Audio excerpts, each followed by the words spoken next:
Hey everyone, it's Nicole. Today is Valentine's Day. Happy Valentine's Day.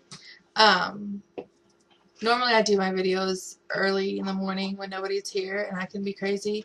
But now I'm a little distracted. My husband's back there, my kid's back there. Um, so there's noise everywhere. I'm trying to keep it quiet for just a few minutes while I do this. Anyway, so I just came from my seminar.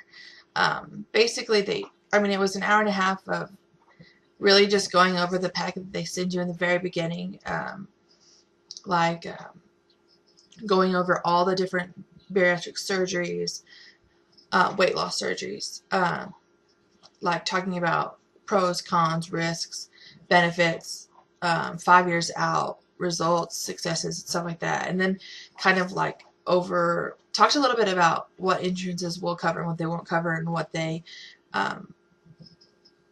require as far as like weight management for like 3 months before surgery, before they approve surgery or whatever. So anyway, it was basically all stuff I already have researched and found out. The one thing though that I did in the beginning of all this, I wanted to do a lap band. And then I started to kind of wonder if I really wanted a lap band. I just can't stand the idea of something staying in my body forever and ever and ever. And I'm deathly terrified, sick, gross. I get nauseous when it comes to needles. So I don't want, I just hate the idea of there being a port right there in my side. I mean, forever and ever and ever that they have to dig and find and search for and look for and all that stuff. So that kind of bothers me a little bit. So, well, it bothers me a lot. That's why I changed my mind. I researched vertical sleeve. Everything I could find out about it, I've read. And so I kind of changed my mind to vertical sleeve. I kind of made my mind up that that's what I wanted to do. That was the surgery for me. So it just kind of reassured me tonight because they were talking about all the benefits and risks of all 4 of the surgery, 4 or 5, I don't know, all the weight loss surgeries. And there was a few people there that I feel like they were leaning towards lap band, and so they were asking questions about it and the risks involved and stuff. And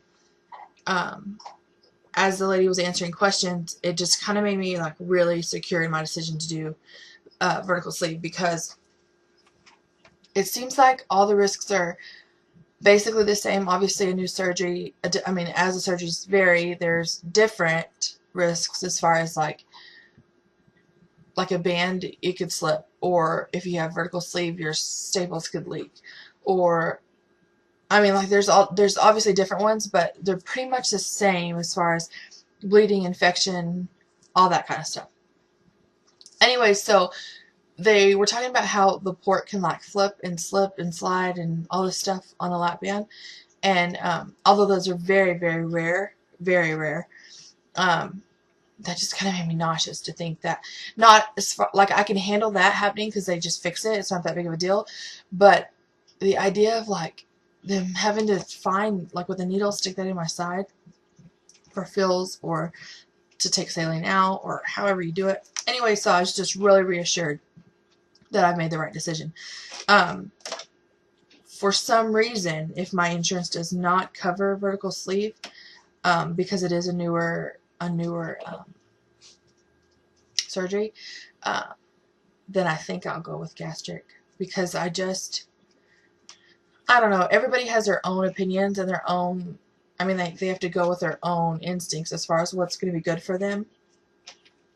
And lap band scares me because of it being there forever and ever and ever. And I know people go through it and have it and love it and keep it forever and would do it again in a heartbeat. I just don't feel like that's for me. So today, I just really made my decision as far as what type of weight loss surgery I'm going to do. And right now I'm real married to vertical sleeve. Like I said, if my insurance won't cover it because it is a newer surgery and some insurances consider it still experimental, then I think I'm going to go with gastric. That worries me a little bit more, but not near as much as lap band. And like I said, it's not because I feel like lap band's more dangerous or more risky or whatever. It's just that doesn't sit well with me. I don't know. I'm just a weirdo, I guess. Anyway, so other than like really reassuring me what I want to do, they talked about stuff that I already knew. So it wasn't pointless. Obviously, I need all the education I can get, but I didn't get a whole lot of new information. Is what I'm trying to say. Anyway, so the last time we talked, goodness, I was going for the second part of my sleep study. So I went for that, and they put a CPAP machine on my face and wanted me to sleep with this machine right here on my face. Like, my mouth was out. It was like right here. And it was bad. It was so bad. Like, I sent a picture of it to my mom, and to my husband, and to my friend Shayna, and oh my God, it was so weird. Like, it was stuck to my face, and then because I sleep with my mouth open, they put this like chin strap around me to hold my hold my jaw shut, and so it was so weird. I don't even know what else to say except for it was weird. Obviously, like, once people get used to it, they say it's the best sleep they've ever had because they're staying awake. They're staying asleep. Imagine that. And they can breathe all night long. But it was very strange. Like, anytime you open your mouth, that oxygen, or not oxygen, it's just room air. So the room air that was going in my nose that I'm supposed to breathe in, every time I would open my mouth to talk, it would like come out, and it was so awkward and strange. Like, so I didn't want to talk. The next day, my jaw was real sore. I actually have an ulcer in my mouth right now because I bit my cheek, because I had to keep my mouth shut. And then obviously, just like I said a while ago, it was very hard to talk with it. So I was like real scared to open my mouth. So I bit my cheek and my jaw was sore, and now I bite it all the time and it's just getting worse. And anyway, so it's just a headache. So when the girl woke me up the next day, well, the next morning, it was like 4:50 or something like that, she said that, believe it or not, I still open my mouth. Like, how did I get my mouth open with that big old thing on my face?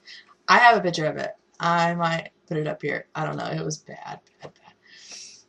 But anyway, so she didn't get me, like, normally I think you have to have good deep sleep, like a few hours of it, for them to be able to do this study. And I couldn't sleep. Like, it was so uncomfortable and so difficult, and I was so, like, everything hurt on me because, well, my head, because I was attached to all these leads, and then I had this chin strap, and then I had this machine on my face, and then I couldn't breathe, and I couldn't talk, and I couldn't open my mouth, and I was going nuts. So, needless to say, she only got 45 minutes of good deep sleep. And it was bad. So I assumed like they were going to call me and give me information. Well, that was on. Like, I left there Wednesday morning, and today's Monday, and I haven't heard anything from them. But okay, so I left there Wednesday morning, went on about my business. Thursday, no, Wednesday later that afternoon, my surgeon's office called me and said that they had all my paperwork in line, and they were submitting everything to insurance. Oh, God. I'm super nervous because I haven't heard anything yet. It's just been... Wednesday will be a week, and I'm kind of freaking out because I'm nervous. I'm real nervous that they're going to say no. But I don't know. Anyway, so with the sleep apnea, that brings... like, it makes my insurance... Like, it lowers the... What am I trying to say? I don't know. You have to have a BMI of 40. If you have comorbidities, then they lower it to 35. Severe sleep apnea counts as a comorbidity, so that gives me a little bit more leeway as far as, because I was right on the line, like 40.3, like literally on the line. So that makes me feel a little bit better, but I'm still nervous. So, anyways, okay, that was Wednesday. I'm looking at my notes.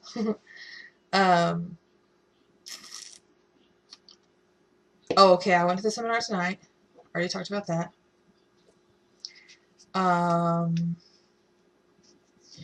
That's it. I go to a support group, on Thursday at lunch. And then I see the surgery again on the 28th. The lady from the doctor's office did say that she goes, we'll submit this stuff to the insurance, your case to the insurance. Excuse me. And we'll keep your appointment on the 28th. So I assume, like, if they were, to approve right away, then they would change my follow-up appointment so that we could set a surgery date. I don't really know.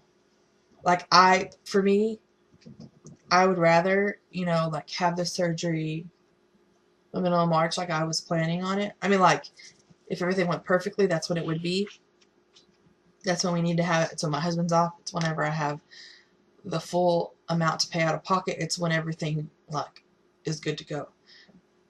So I don't really want to do it any sooner than that. But I don't want to do it, like, 6 months away either. So I'm really hoping that they say, yeah, and, like, I don't have to do a 3-month or 6-month weight management, like, under the supervision of a doctor, where you see the doctor once a month. Anyway, so that's it. I don't have anything else so far. That's all there is. I did get a few new subscribers. I can't talk today. So I just wanted to say hey, and thanks for subscribing. And hopefully I'll have more news soon. I did get my slideshow up. It's kind of crazy. And I'm real excited about getting to take pictures where I'm getting smaller and not larger. So hopefully, God willing, that'll come soon. So anyway, that's it. If you have any questions or need more information, if I'm not giving very good information, let me know. I will put more up. Until next time, I will see you later. Bye.